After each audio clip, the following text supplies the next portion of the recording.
My name is Jay Patel. I am a sophomore bioengineering student in Professor Lavian's IEOR 190G class on the smartphone patent war, UC Berkeley. Today I'm going to be discussing the Motorola Mobility's most recent lawsuit against Apple and how it also impacts Google.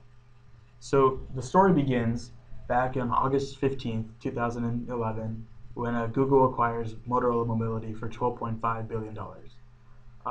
Motorola Mobility is was the mobile devices branch of Motorola Devices, and Google bought this because it claims that it would help to supercharge the Android ecosystem.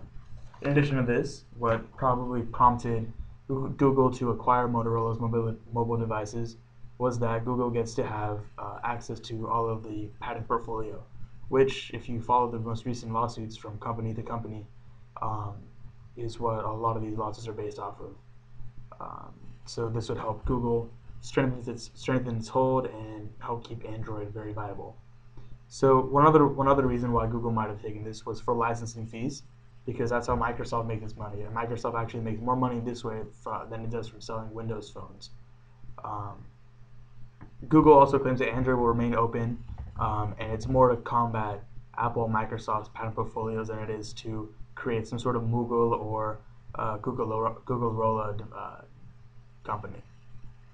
So going from August, when Google bought this Motorola mobile devices platform, we fast forward to January 25th, 2012, where Motorola Mobility files a lawsuit against Apple's iPhone 4S and iCloud service. Motorola claims that Apple infringes on six iPhone patents, two of which also relate to iCloud. This is a separate lawsuit from the other lawsuits that Motorola has filed against Apple, as was mandated by the courts. This comes after the International Trade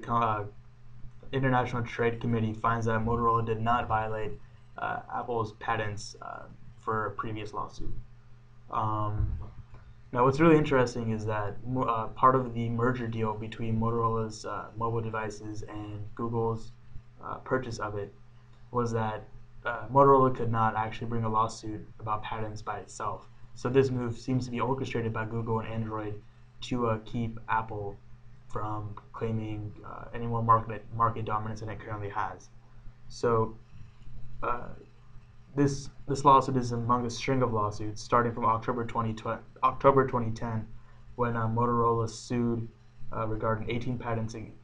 sued Apple regarding 18 different patents, and then consequently where Apple countersued, claiming that Motorola infringed on its multi-touch capabilities. On my personal opinion, I would definitely say that consumers seem to be losing here, because there are going to be less new devices coming out, so there'll be less choice in the market. Therefore, consumers lose because they don't have the choice to choose between as many phones as they could otherwise have, because these patent wars seem to be slowing the progress of having new models come out into the market. In addition to that, I would have to also commend Google's savvy business decision. Acquiring Motorola's patent portfolio would definitely help it in the long run, and it would also help it to potentially in the future get its hands into the hardware field. Okay, so that is it. My name is Jay Patel, and thank you for listening.